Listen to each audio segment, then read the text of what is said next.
ایک بار ہمارے پاس بھی ایک عورت آئی تھی، کہتی مولانا صاحب تعویذ دے دو. کیوں؟ کہ میرا پتی میرا کہنا نہیں مانتا. ہم نے کہا کیا چاہتی ہو کہ تمہارا شوہر تمہارے کہنے پہ چلے؟ تم جہاں کہو اٹھے وہ اٹھے، تم کہو بیٹھے تو بیٹھ جائے؟ کیا چاہتی ہو تمہارا غلام بن جائے؟ تو کہا مولانا صاحب آپ نے تو میرے دل کی بات ہی چھین لی. دیکھیے عورتوں کی پلاننگ. ہم نے کہا اچھا ٹھیک ہے چلو تمہارا شوہر ایسا ہو جائے گا، تم کیا چاہتی ہو؟ کہ یہی چاہتی ہو. ہم نے کہا نام بتاؤ تمہارا. کیسا مولوی ہے؟ ہم نے کیوں کیا ہوا؟ نام لوں گی اپنے شوہر کا. کیوں؟ ارے نام لینے سے تو طلاق ہو جائے گی. ہمارے بڑے بڑے مولانا کہتے ہیں کہ پتنی کو پتی کا نام نہیں لینا چاہیے. ہم نے کہا اچھا، اور ہمیں اس کے منہ سے نام نکلوانا تھا. تو میں نے کہا کہ اچھا ایسی بات ہے. ہم نے کہا جب تک تم نام نہیں بتاؤ گی تو تمہارا پتی تمہارا غلام کیسے بنے گا؟ تعویذ میں نام لکھا جائے گا تبھی تو تمہارا پتی تمہارا غلام بنے گا. کہتے اچھا یہ بات ہے کہ ہاں. بلاتی ہے اپنی چھوٹی سی بچی کو، وہاں للا للو بولتے ہیں بریلی میں.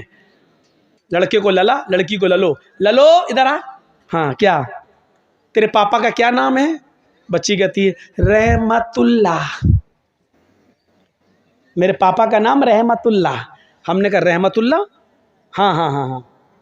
ہم نے کہا یہ تو رحمت اللہ بتا رہی ہے کہ ہاں یہی نام ہے. ہم نے کہا کیا نام ہے؟ کہا یہی جو بتایا بچی نے. پھر بھی نہیں بول رہی، وہ بھی بڑی ڈھیٹ ہے. تو ہم نے کہا کیا نام ہے؟ یہ بچی صحیح سے نہیں بول رہی کہ وہی بول رہی ہے. صحیح ہے کیا؟ کیا بچی؟ رحمت اللہ. ہم نے کہا رحمت اللہ کہ ہاں ہاں جو آپ بول رہے ہیں وہی ہے. تو ہم نے کہا یہ نام تو تمہیں لینا پڑتا ہے. کہ کبھی نہیں لیتی ہوں. ہم نے کہا تو اس کا مطلب تم نماز نہیں پڑھتی ہو؟ کہ نہیں نماز پانچوں ٹائم کی پڑھتی ہوں. ہم نے کہا نماز پڑھتی ہوں اس میں تو نام آتا ہے؟ کہ نہیں آتا ہے. ہم نے کہا نماز پڑھتی ہوں تو سلام نہیں پھیرتی ہو؟ کہ ہاں پھیرتی ہوں. ہم نے کہا اس میں تو آتا ہے السلام علیکم برحمت اللہ. رحمت اللہ آتا ہے کہ نہیں آتا ہے؟ تو کہتی ہے جب وہ نام آتا تو نہیں لیتی ہوں. تو ہم نے کہا پھر کیا کہتی ہو؟ تو کہتی جب وہ نام آتا تو میں کہہ دیتی ہوں السلام علیکم للو کے ابا. میں نام نہیں لیتی ہوں. السلام علیکم للو کے ابا، السلام علیکم للو کے ابا. بتائیے یہ حال ہے. اللہ کی قسم اس عورت نے یہ جملے کہے ہیں، مجھ سے کہے کہ میں نام نہیں لیتی ہوں. ہمارے مولویوں نے کہا کہ نام لیں گے تو طلاق ہو جائے گی. بتائیے لوگوں نے یہ بتا رکھا ہے، جبکہ بیوی اپنے پتی کا، بیوی اپنے شوہر کا نام لے تو یہ سنت ہے. یہ سنت ہے. دیکھیے اللہ کے نبی اپنی بیوی عائشہ سے کہتے ہیں عائشہ جب تم ناراض ہوتی ہو تو میں سمجھ جاتا ہوں کہ تم مجھ سے ناراض ہو، اور جب تم مجھ سے خوش ہوتی ہو تو میں سمجھ جاتا ہوں کہ تم مجھ سے خوش ہو. حضرت عائشہ نے کہا اللہ کے نبی کیسے؟ میں تو کبھی ظاہر نہیں ہونے دیتی ہوں اپنی ناراضگی. پھر آپ کیسے سمجھ جاتے ہیں؟ میں ناراض بھی ہوتی ہوں تو ہم ظاہر نہیں ہونے دیتے کہ میں ناراض ہوں. پھر آپ کیسے سمجھ جاتے ہیں؟ فرمایا عائشہ شوہر ہوں تمہارا، چہرہ پڑھتا ہوں، جانتا ہوں تمہیں. کہ نہیں بتائیے آپ میری ناراضگی کا پتہ کیسے لگاتے ہو؟ فرمایا عائشہ جب تم مجھ سے ناراض ہوتی ہو تو کہتی ہو کسی بات پر ابراہیم کے رب کی قسم. کیا کہتی ہو؟ نہیں ابراہیم کے رب کی قسم میں نے ایسا نہیں کیا، ابراہیم کے رب کی قسم میں نے کھانا کھا لیا، ابراہیم کے رب کی قسم. جب تم مجھ سے ناراض ہوتی ہو تو کہتی ہو ابراہیم کے رب کی قسم، اور جب تم مجھ سے خوش ہوتی ہو تو کہتی ہو محمد کے رب کی قسم. محمد کے رب کی قسم میں نے کھانا کھا لیا، آپ دکھائیے. اے اللہ کے نبی محمد آپ کے رب کی قسم، محمد کے رب کی قسم. عائشہ جب تم میرا نام لیتی ہو تو میں سمجھ جاتا ہوں کہ تم مجھ سے خوش ہو. عائشہ کی عمر کتنی ہے؟ 9 سال. اور اللہ کے نبی کی عمر کتنی ہے؟ 54، 54 سال. لیکن میاں اور بیوی کے درمیان اتنی لمبی عمر کا فاصلہ ہونے کے باوجود عائشہ کیا کہہ رہی ہیں؟ محمد کے رب کی قسم. اور اللہ کے نبی کیا کہہ رہے ہیں؟ نام لو. کیا کہہ رہے ہیں؟ نام نہیں لینا چاہیے. میں پتی ہوں. کیا کہہ رہے ہیں؟ جب تم مجھ سے خوش ہوتی ہو تو میں سمجھ جاتا ہوں کہ خوش ہو، کیونکہ تم کہتی ہو محمد کے رب کی قسم. یعنی بیوی جب اپنے پتی کا نام لے تو یہ محبت کی علامت ہے، محبت کی علامت ہے. میں تو کہتا ہوں کہ نام لینا چاہیے، ہر عورت کو نام لینا چاہیے. کچھ جاہل عورتیں کیا کہتی ہیں؟ بچے کا نام ہے فرید تو اپنے پتی کو بلائیں گی. آدمی کا نام ہے سلیم تو یہ سلیم نہیں، اے فرید کے پاپا سنو. اور جب تک فرید نہیں تھا تب تک کیا کہتی تھی؟ شادی تو تیری سلیم سے ہوئی ہے نا، فرید تو 1 سال کے بعد آیا ہے نا. 1 سال تک وہ کیا تھا؟ اے جی او جی بس. کہاں تم نے اپنے آپ کو بنا لیا، اے جی سنو، اجی سنو، اور جب بچہ پیدا ہو گیا، اے فرید کے پاپا، اے نسیم کے پاپا. یہ عجیب سسٹم ہے، نام لو ڈنکے کی چوٹ پر. تو میرے بھائیو، حضرت فاطمہ نے بھی کیا کہا تھا، اے علی جب میرا انتقال ہو جائے تو مجھے رات کی تاریکی میں عشاء کے بعد مجھے قبرستان لے جانا دفنانے کے لیے، دن کے اجالے میں نہیں. فاطمہ نے نام لیا. میرے بھائیو، کسی کو پاور نہیں ہے، اپنی من پسند چیزوں کو لے لو اور اپنی من پسند چیزوں کو چھوڑ دو. یہ اسلام نہیں ہے. پسند آئے تب بھی، نہ پسند آئے تب بھی لینا پڑے گا. فجر میں کون اٹھنا چاہتا ہے؟ کوئی اٹھنا چاہتا ہے؟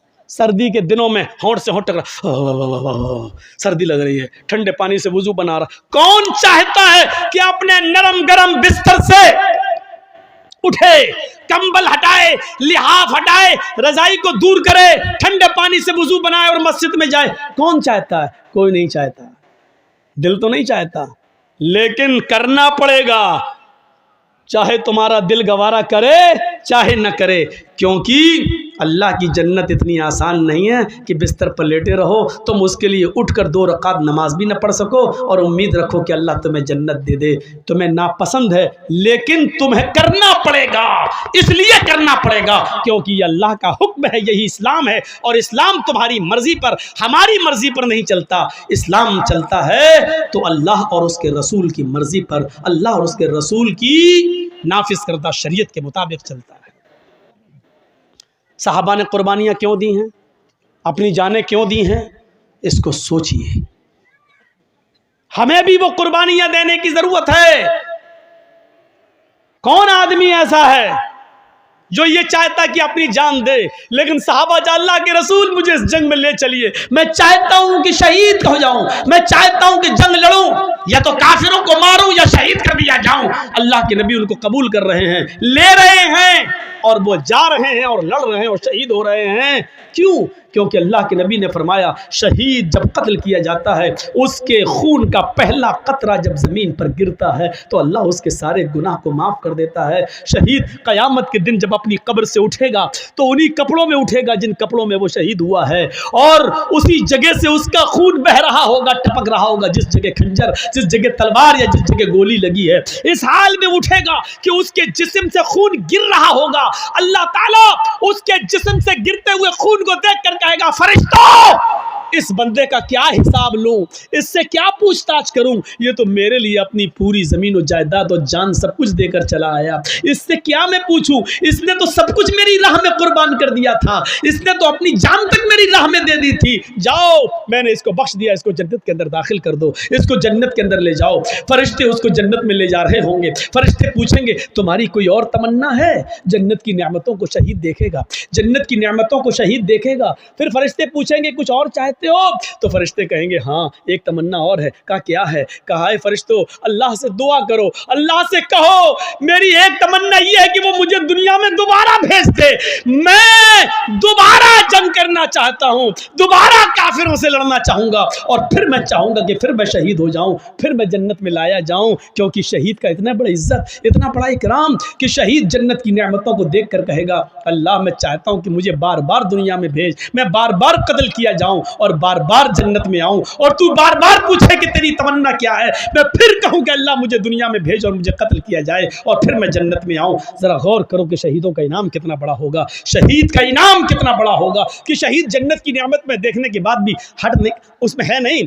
فرشتے پوچھ رہے ہیں کچھ اور چاہتے ہو؟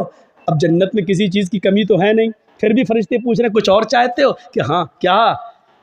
دنیا میں دوبارہ جانا چاہتا ہوں، نقتل، پھر قتل ہونا چاہتا ہوں، پھر جنت میں آنا چاہتا ہوں. یہ تمنا ہوتی ہے. لیکن فرشتے کہیں گے نہیں، جو روح ایک بار ہمارے پاس آ جاتی ہے وہ دنیا میں دوبارہ لوٹ کر نہیں جاتی. اب تمہیں دنیا میں دوبارہ نہیں بھیجا جائے گا. جب شہید کو دنیا میں دوبارہ انسان کی شکل میں نہیں بھیجا جا سکتا، یہاں تو بہت بڑے بڑے بزرگوں کی روحیں آتی ہیں ہمارے گھروں میں شب برات کے حلوے کھانے، کھچڑے کھانے، اور پتہ نہیں کیا کیا کرنے. بڑے بڑے لوگوں کی روحیں آتی ہیں ہمارے یہاں, کہتے ہیں بزرگوں کی روحیں آتی ہیں. میرے بھائیوں, قرآن کہتا ہے جو روح میرے پاس آ جاتی ہے وہ دوبارہ لوٹ کر نہیں جاتی. اچھا ایک بات بتائیے, دنیا میں 3rd کلاس کی زندگی ہے, آدمی مر گیا, اچھے کام کیا ہے, پھر وہ آخرت میں چلا گیا, برزخ میں چلا گیا, اب وہ پھر 1st کلاس کی زندگی سے کوئی 3rd کلاس کی زندگی میں آئے گا؟ مولانا جرجیس بہت اچھے نیک عمل کیے, اب ہم مر گئے, اب ہم مرنے کے بعد اللہ نے مجھے اعلی علیین کے اندر میری روح کو داخل کر دیا, اب ہم دنیا میں دوبارہ آنا چاہیں گے, ان نعمتوں کو چھوڑ کر دنیا میں ہم دوبارہ آئیں گے, پھر فائدہ کیا ہے؟ دنیا کی 3rd کلاس کی زندگی کو چھوڑ کر ہم 1st کلاس میں اچھی زندگی میں گئے ہیں, پھر ہم دنیا میں کیوں آنا چاہیں گے؟ میرے بھائیوں, جو بزرگ دنیا کی زندگی میں عمل کر کے اللہ کو پیارے ہو گئے ہیں, وہ اللہ کے پاس سے لوٹ کر دنیا میں دوبارہ کیوں آنا چاہیں گے؟ اتنی موٹی سی بات ہماری آپ کی عقل میں نہیں آتی ہے. میرے بھائیوں, آپ کے ذکرہ گاؤں کے اندر اگر مجھے پکڑ کے مارا جائے, ٹھوسا جائے, اچھا کمینے پچھلی سال تو کیوں نہیں آیا تھا ہے بول, یہ اب پکڑ کے کوئی ہمیں باندھ کے مارے, پھر دوبارہ ہم ذکرہ گاؤں میں پروگرام دیں گے؟ کبھی نہیں دیں گے. ایک بار جو آدمی ہم مار کھا چکا ہو, دوبارہ کیوں وہ اس گاؤں میں پروگرام دے گا؟ میرے بھائیوں, جو آدمی دنیا میں مصیبتیں برداشت کر کے, نیک عمل کر کے, فجر کی نمازوں میں سردیوں میں اٹھ کر تکلیفیں برداشت کر کے اس نے اچھی زندگی پائی ہو, علیین کے اندر مقام پایا ہو, جنت کی کھڑکی اس کے لیے کھول دی گئی ہو, پھر وہ دنیا میں دوبارہ اس سے کہا جائے چلے تو دوبارہ کیوں آئے گا؟ پھر ہم کیوں جائیں اور عمل کریں؟ پھر کیوں ہم نمازیں پڑھنے کے لیے جائیں؟ ہمیں اللہ نے جب یہ انعام دے دیا تو ہم دنیا میں کیوں جائیں؟ میرے بھائیوں, پھر وہ دنیا میں دوبارہ تکلیف اٹھانے کے لیے کیوں آئے گا؟ اتنی موٹی سی بات ہمیں اور آپ کو سمجھنا چاہیے. اور یہی بات ہم بڑے پیار سے کہتے ہیں تو ہمارے بھائی کہتے ہیں یہ آ گیا مولوی, جس نے اس کی تقریر سنی کافر, ان دور سے نکلو.